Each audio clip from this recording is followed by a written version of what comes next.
The Apple Magic Keyboard with Touch ID is the best Bluetooth keyboard for Mac, but there are a couple of drawbacks to this. So in this video, we're going to talk about all the features I love about the Magic Keyboard, who I think it's for, and who I think should look for a different one instead. Now, the main reason that the Magic Keyboard is the best possible option for Mac OS is because of the Touch ID button. And you can use Touch ID to log into your computer to access saved passwords, and you can also use it for payment as well, which is super convenient to just have that button right there. It's very easy to set up just by going to System Preferences on your computer, adding a fingerprint to Touch ID, and then you're ready to go. If you've got one of the laptops that already has Touch ID on it, then it already has your fingerprint and is ready to go as soon as you pair it. Also, Apple has finally updated the Magic Keyboard with a USB-C port on the back of it, which is super nice because you use this port to both pair this and also for recharging. Apple also includes one of their braided USB-C to USB-C cables in the box, which is very nice of them to do. What I love about the Magic Keyboard is the typing experience perfectly mirrors that of any of the MacBook Pros or also the MacBook Airs. The keyboard layout is completely identical, all the function keys are the same, and of course now you get the Touch ID button as well. You also get the globe key in the bottom left, which is only available on the Apple Magic Keyboard. And on macOS, the globe key can access some very cool shortcuts that you're basically only able to do with the built-in keyboard or with the Magic Keyboard. So that's a feature that's unmatched by the Magic Keyboard. The typing experience on the Magic Keyboard is also great. With the Bluetooth connection, it's very reliable, rock solid, and has no problem with almost immediately connecting to your computer. I've noticed the key travel is very minimal. It's very fast to type on. That being said, I do wish that the keys were a little bit taller sometimes, or that there was something that could give you a better idea of your position on the keyboards besides the lines on the F and the J keys. But let's have a quick typing test.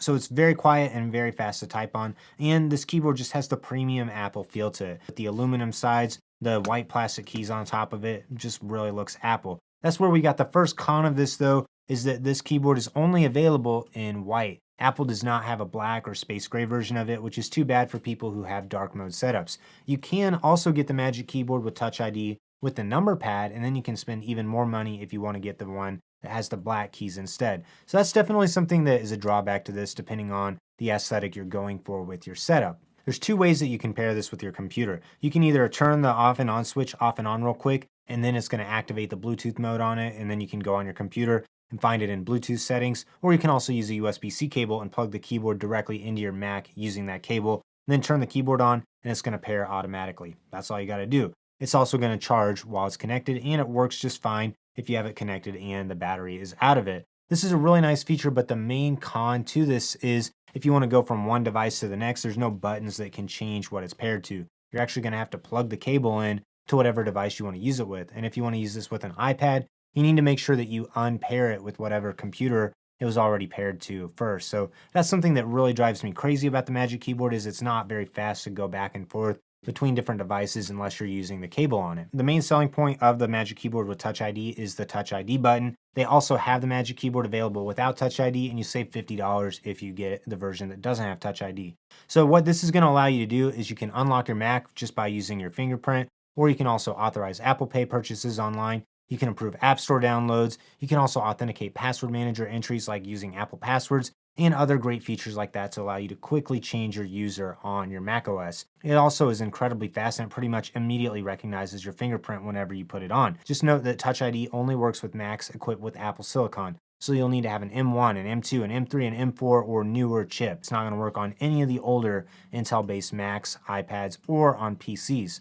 So the keyboard will still work with those, but the Touch ID button will do nothing. Let's talk about the globe key. This will access the emoji picker, and it'll also allow you to switch your keyboard input language if you've got multiple languages set up. You can also do this to access other different features with shortcuts that are built into macOS, and there's a couple of different cool ones that are available. I love the function row on the top of it. You can adjust your screen brightness, activate mission control, search, activate dictation or Siri, put your computer on do not disturb, and also it has start, stop, skip, and volume control buttons, which all of these perfectly match that of any MacBook computer. Using this on a day-to-day basis for typing, it performs really well. It's got stable scissor switch keys with very minimal travel, which is very similar to the MacBooks. But it does give you a little bit of tactile feedback, but not as much as you're going to get with the mechanical keyboard.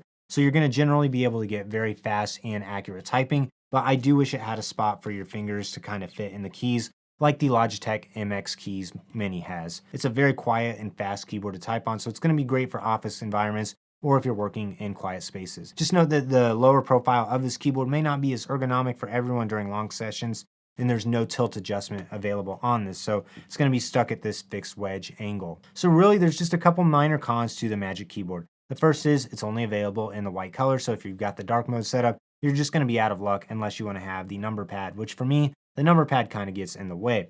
Also, there's no multi-device functionality, so there's no special buttons on this that you can press to change back and forth between one computer and the next. There's no backlighting on this keyboard, which is too bad to be missing that, because competitors like the MX Keys has the smart backlighting on the bottom of it, which makes this a little bit more frustrating to use in a low light environment. And finally, it is a very expensive keyboard, coming in at $150 for the version with Touch ID. You can save a little bit of money if you want to get the Magic Keyboard without Touch ID, or if you want to get the Magic Keyboard with Touch ID and the number pad, then you can spend even more money on it. So who is the Apple Magic Keyboard with Touch ID for? This is for anyone who has an Apple Silicon Mac who wants the seamless Touch ID integration to do things like unlocking your computer or authenticating passwords. It's also going to be great if you want to have matching aesthetics to your other computers, or if you want to just be able to seamlessly go from using a laptop to using a desktop and to get the exact same typing performance and all the shortcuts matching perfect. So the USB-C Apple Magic Keyboard with Touch ID does give you a fantastic typing experience, the premium Apple build quality, excellent battery life, and it has the very convenient fingerprint security.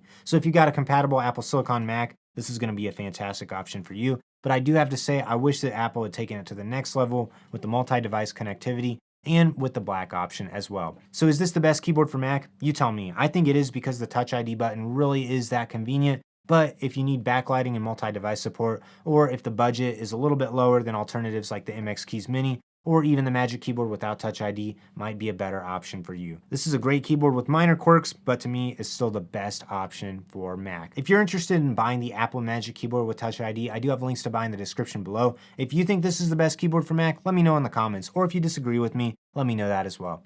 Like this video, subscribe to the channel for more tech content.